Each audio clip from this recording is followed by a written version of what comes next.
amends with the police in Beverly Hills? Yeah, it cost me a fortune, because the policeman cost me the price for a new Rolls-Royce car, and the lawyers cost me, I rather gave it to him actually, because the lawyers cost me $250,000. Yeah.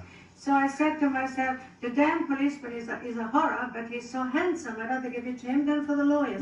So I gave him a big check, and now he's out of my hair, I hope for a little while. Yeah. But for you, roughly speaking, $250,000 is pretty much just an earring, isn't it? You're full of sense in that. $350,000. It was not just, it was about 2 years hard work after taxes.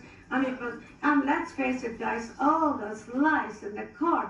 Why does the Beverly Hills judge is allowed to lie about such a nice, sweet, lovely girl like I am? I don't know. But it's all part of the judicial process.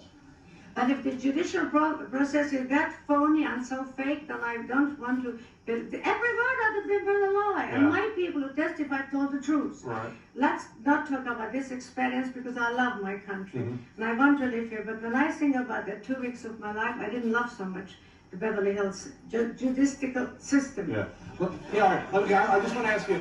I just want to ask you 2 more questions, and then we'll go on. We'll talk about the book. Let's talk about the book. Let's forget the damn Beverly Hills. 2 more questions. What was the experience like in jail? Were you in the Beverly Hills jail? No, not Beverly Hills jail. I went to a place called El Segundo, where they charged $85 a night.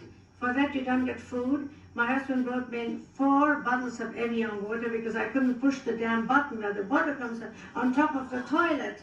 Who wants to drink water with the Yeah. And I couldn't push it in because my nails were too long. And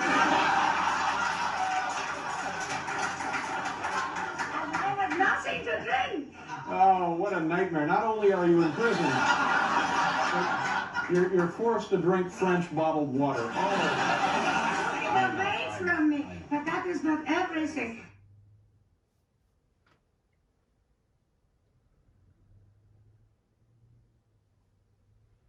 Our first guest tonight is one of the all-time great talk show guests.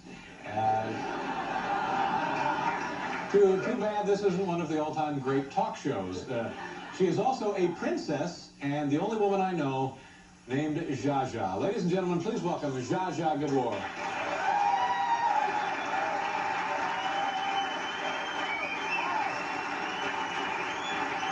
Nice to see you again. Thank you very much. Oh, my. So here is the Paul.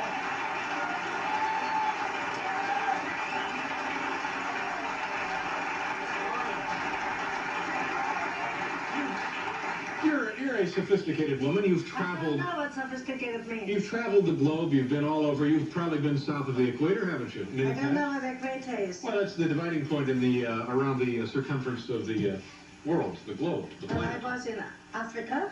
Yeah, parts of that I are was below in the equator. India. Well, so now you in knew. Australia. Sure, you knew that there was no difference then, didn't you? The whole world is always alike, and the talk shows are almost always alike, except yours, because I'm always afraid of you, because you're so damn clever. Oh, yeah. Yeah, I sure am pretty damn clever. And you're also very unfaithful.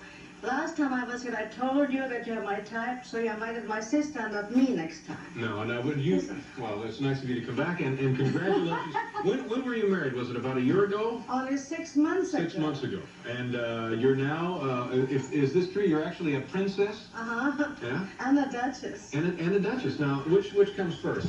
I don't know. The prince, I don't know. I really don't give a damn about that. I married a very nice man. That's more important. Now, he's a prince then, I guess, isn't he? He's the Prince of Anhalt and the Duke of Saxony. So he's a prince and a duke. And I'm Zsa Zsa Gabor. I know that, I know. So for the price of one marriage, you get 2 titles. You get a duke and a prince. But I don't pay anything for the marriage. Yeah. Now, is he a real prince, this guy? Yes. Because I remember at the time of the marriage, there was some snotty speculation that... Oh yeah, the press is always very nasty, and they didn't like me to have as my 8th husband a prince. They wanted me to have a butcher as my 8th husband, which would have been not so bad either, because if the butcher is sexy and exciting, why not? But exactly, yeah. Exactly. I believe your 3rd husband was a butcher, wasn't he? My 3rd husband was George Sanders. No, he was not a butcher. Now that brings up, that's an interesting point. Now, you've married 8 times. Well, because you see, I'm very impatient. Other women go to bed with a man, and I marry them because I think it's much more honest to be married first before you go to bed with a man. Yeah, now wait a minute here, wait a minute. Yeah. You don't expect me to believe that you've only been to bed with 8 men in your life.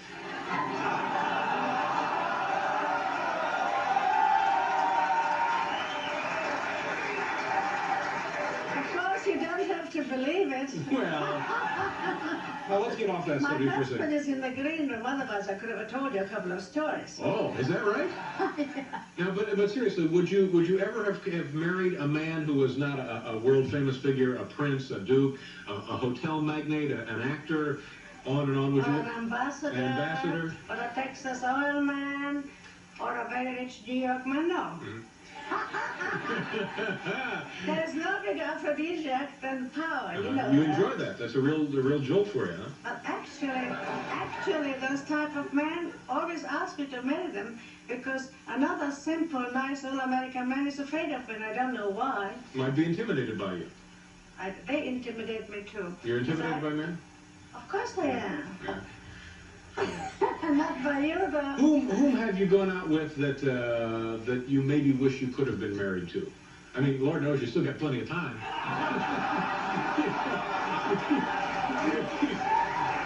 You haven't even hit a dozen yet, so. As a matter of fact, this is just the beginning, isn't it? Yeah. You went out with you dated Henry Kissinger, is that correct? Yes, but I didn't want to marry him. He was wonderful and sweet, but...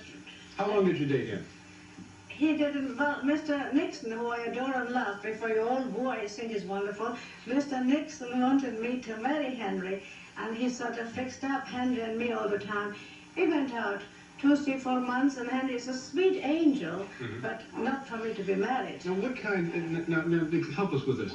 What kind of a date was that, you and Henry Kissinger? What was the first date like? The first date was, you won't believe it, in the White House. Mr.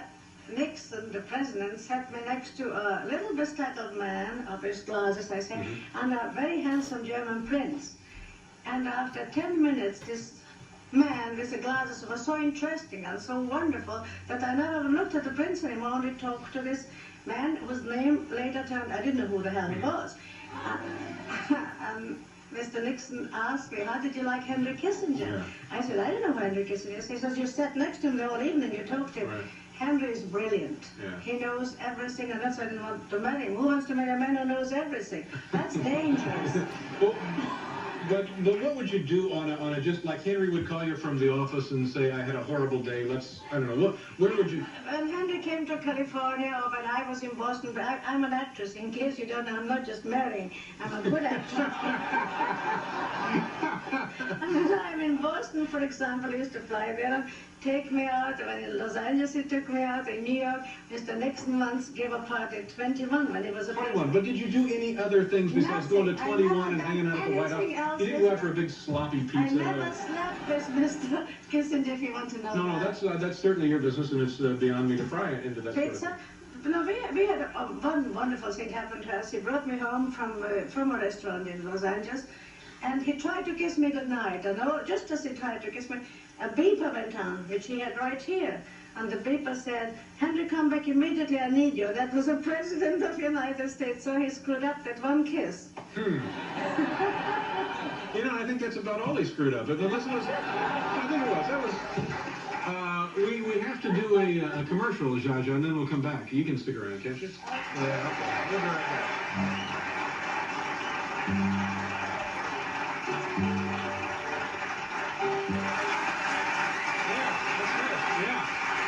Welcome back. We're here with Zsa Zsa Gabor, and you recently celebrated a birthday. Happy birthday. Thank you. You know, me and President Reagan has the same birthday, February 6th, and I'm the only Hungarian refugee who got telegrams from 2 American presidents, Mr. Nixon, to come back to him again, and Mr. Reagan. Well, isn't that wonderful? That's very nice, yes. Can we talk about horses now?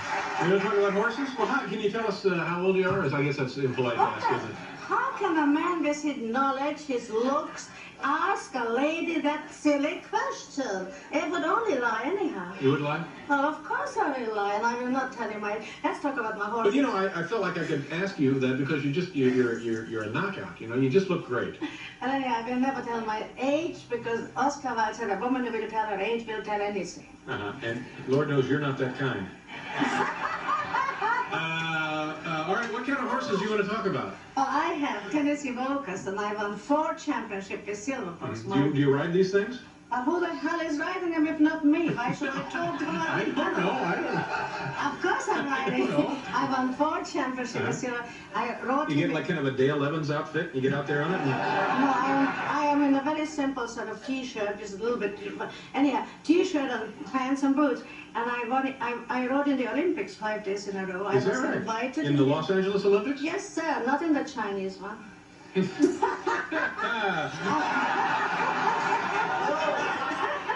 So this is more than just a. You're very serious about this. You're an Very accomplished. serious. I am very serious about my horseback riding. I opened the International Horse Show in Washington. They flew in my horse. They paid $5,000 for Silver Fox to fly on an aeroplane. Is that hard on a horse to actually load them onto the airplane and then fly? It's much better than having them loaded in a van. I lost one of my horses 2 years ago in Houston with loading. They get, God forbid, pneumonia. Oh, is that right? Silver Fox is, I love him more than anything except my husband and my child. And my mother, God forbid, and my sisters. This list is getting longer and longer here. I love that horse with the Snow White. Is a world undefeated grand champion, Tennessee Walker. These things are expensive, aren't they? Do you have a minute to tell the story how I got him? Sure. Do we have a minute? Let me see. Yeah, we have a minute. Go ahead. And yeah, I had a massage in the morning. And this lady said, I know you love horses. There's a man with a heart attack and he needs immediately $5,000. And for that, he's going to give you a Tennessee walking horse. I said, $5,000? Why do I need the horse? I had a horse. Anyhow, she took me into it, and the man had a heart attack, and I have a good heart. And I gave her the $5,000. Next day, my stable boy calls up from the stable and says, Miss Gabor, do you know what you bought? I said, I don't know what I bought. He says, you bought Silver Fox, the world undefeated grand champions, worth $500,000. Wow. I paid for him $5,000. He says, we'll pay. Not only that, he became my love, my best friend, and we win all the shows. And anyhow, sometimes in life it's good to make something good, a good deed. So your motto is take advantage of a guy when he's down. On his deathbed. You have a stable boy? Stable boy. Do we have time to meet the prince or not? Yeah. Where is it? In the green room. Can you bring him out here? Not me, that's somebody else. Have your stable boy bring him out. So let me go. Do I go see him? Huh? We have to get him? He's a difficult man, of course. What's his name? What do I call him? Frederick. Frederick, all right. He'll be in here? Yeah. All right. Excuse me, is there a Frederick? Do you have a Prince Frederick in the room? He's good. Oh, there he is, right there. Just wave to us, sir. Hi, nice to see you. Thank you very much for being here. Thank you, sir. That's the Prince.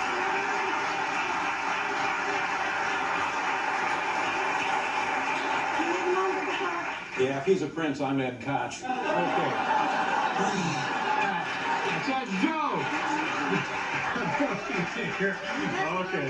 No, he's very shy. He's German. He's very shy. And he's petrified of Americans since he read the papers you guys wrote about him. Oh, well, let's don't get into that. All right. Listen, congratulations on number 8. I think this one's going to work. Don't say that number. Nice to see you. We'll be right back, folks.